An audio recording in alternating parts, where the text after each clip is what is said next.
Calcul du déterminant d'une matrice croix fois croix. Aujourd'hui, nous allons utiliser la première méthode. Nous allons donc considérer une matrice croix fois croix qu'on va appeler A. Tel que A correspond à la matrice que nous voyons là. Donc nous avons croix lignes 1, 0, 1 pour la première ligne, 1, 2, 1 pour la deuxième ligne et croix 7, 5 pour la troisième ligne, ainsi que les colonnes constituées de 1, 1 croix pour la première colonne, 0, 2, 7 pour la deuxième colonne et 1, 1, 5 pour la troisième colonne.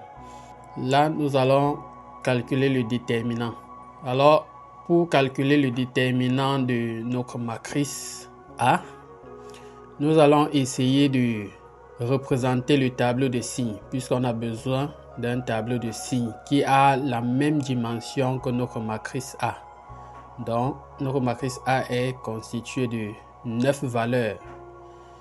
Donc là, nous aurons aussi notre tableau constitué de 9 signes. Donc, nous allons commencer par représenter notre tableau de signes. Et pour représenter notre tableau de signes, nous avons la formule moins 1 à la puissance I plus J. Et I représente l'indice des lignes de notre matrice. Donc, nous avons croix lignes, ce qui signifie que I va de 1 jusqu'à croix. Donc, I égale à 1. I égale à 2 et I égale à croix. Même chose avec J. J correspond aux colonnes. Donc J va aussi de 1 jusqu'à croix. Première colonne correspond à J égale à 1. Deuxième colonne correspond à J égale à 2. Ainsi que troisième colonne pour J égale à croix. Maintenant, notre tableau de signes va comporter à chaque élément de notre matrice. Comme par exemple, lorsqu'on effectue une intersection entre première ligne et première colonne, cela signifie que I égale à 1 et J égale à 1. Dans ce cas, moins 1 à la puissance 2 correspond à plus 1. Maintenant, si on prend, dans ce cas, notre signe, c'est plus. Maintenant, si nous passons, on fixe toujours la première ligne. Maintenant, on passe à la deuxième colonne. Cela signifie que I reste toujours 1, mais J passe à 2. Dans ce cas, on fait 1 plus 2, croix. Moins 1 à la puissance croix égale à moins 1. Dans ce cas, le signe qui correspond à l'emplacement de cette valeur 0 égale à moins. On remarque alors que à chaque fois que I plus J est pair, alors moins 1 est égal à plus 1. Donc le signe est positif.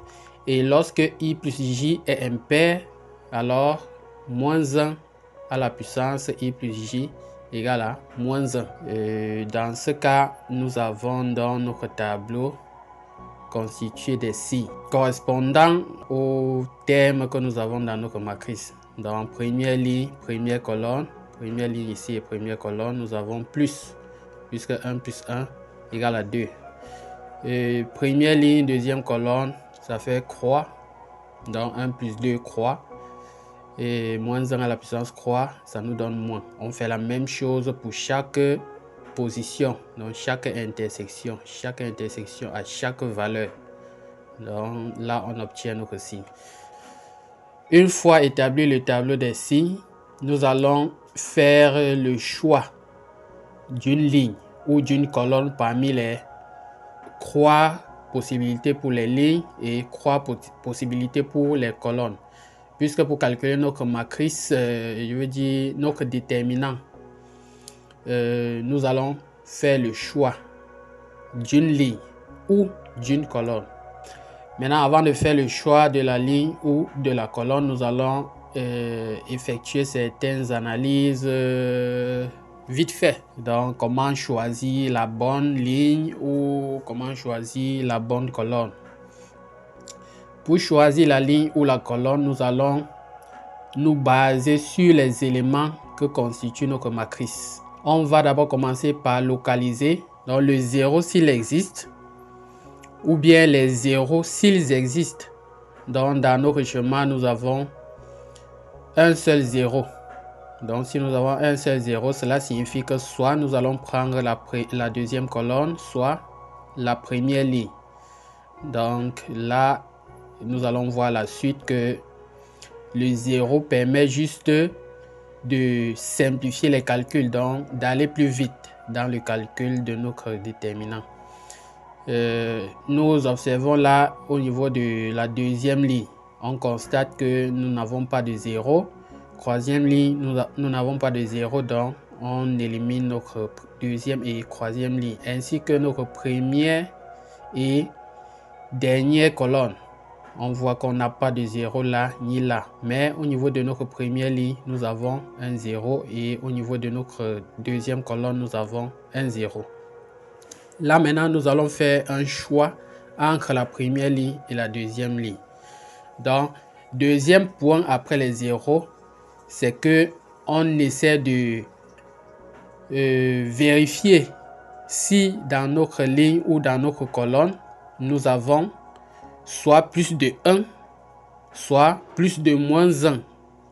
Donc, d'autres valeurs comme 2, croix, 4, moins 2, moins croix, ainsi de suite. Et nous allons voir la suite pourquoi est-ce qu'on choisit ces valeurs-là. On essaie d'évaluer ces valeurs-là. Donc là, au niveau de la deuxième colonne, nous observons que on a en plus du 0, nous avons 2 et 7. Donc là, nous n'avons pas de 1. Par contre, au niveau de notre première ligne, nous avons en plus de 0, 1 et 1 encore. Donc, ce qui nous facilite la tâche. En conclusion, nous allons choisir la première ligne.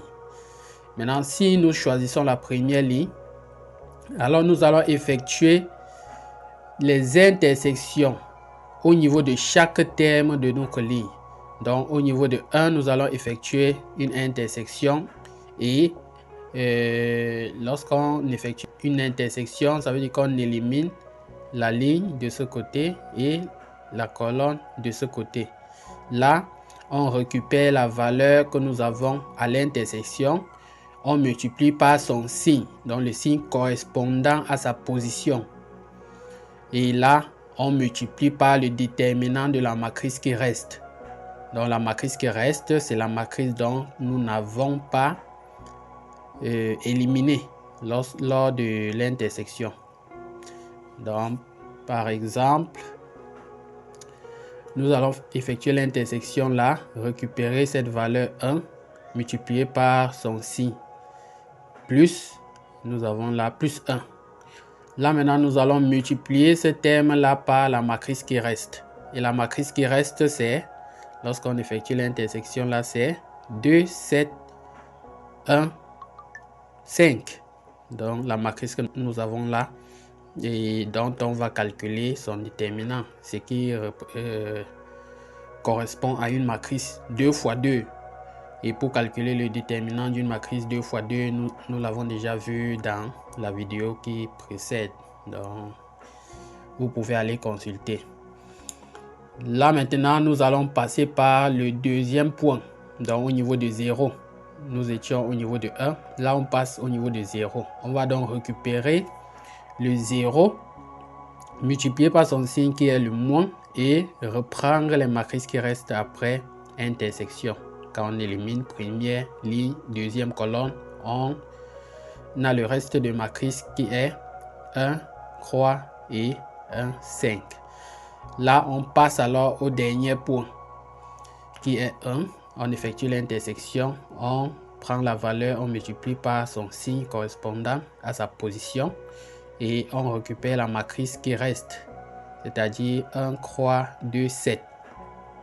Une fois rassemblés ces termes, on effectue le calcul du déterminant d'une matrice 2 fois 2 à ce niveau, à ce niveau et à ce niveau.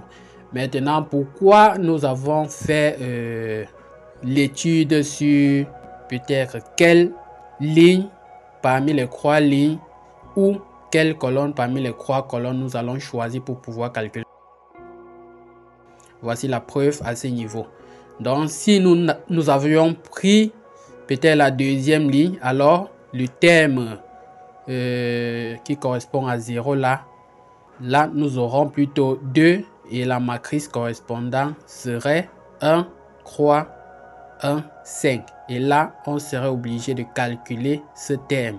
Or, vu que nous avons le 0 à ce niveau, alors nous allons éliminer cette partie.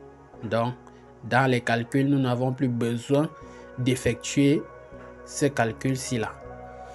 Maintenant, au niveau des 1 ou des moins 1, le choix des 1 nous facilite la tâche au niveau de la multiplication, puisque multiplier un nombre par 1 s'avère plus simple que multiplier un nombre par un autre nombre différent de 1 et 0. Donc, ce n'est pas plus rapide de multiplier un nombre par une autre valeur autre que 1 ou 0. Donc, voilà pourquoi nous avons choisi une ligne qui correspond moins de valeurs différentes de 1 et de 0 que possible. Nous allons donc passer par les simplifications. On simplifie notre matrice 2 fois 2. Là, on simplifie et on simplifie. Et il faut noter que l'écriture, si la correspond à la forme générale du calcul du déterminant d'une matrice. Donc, pour celui qui comprend déjà, il ne serait plus obligé de mettre le terme voilà, 1 et 0 et 1 aussi. Donc, tout ce terme-ci là, il n'a plus besoin de remettre. L'explication si c'est pour le cadre général. Donc, parce que ça peut arriver que la matrice ne comporte ni de 1 ni de 0 même. Là, nous passons aux simplifications. En simplifiant les termes, on obtient bien le déterminant de notre matrice 4. Donc, le déterminant de A vaut 4. Donc là, c'était ce qu'il fallait faire pour calculer le déterminant de notre matrice A. Donc, la prochaine fois, nous allons essayer de calculer toujours le déterminant de cette même matrice.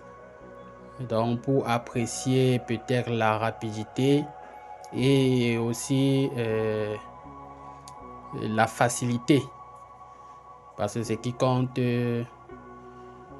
en analyse numérique, c'est la rapidité et la précision. Donc, lorsqu'il y a déjà la précision, on cherche maintenant à gérer la rapidité. D'où notre deuxième méthode qui va permettre de prouver le déterminant de notre matrice croix fois croix en quelques touches par rapport à la première méthode. Alors, à la prochaine pour une nouvelle astuce. So, bye. I got broads in Atlanta, just to lean the family.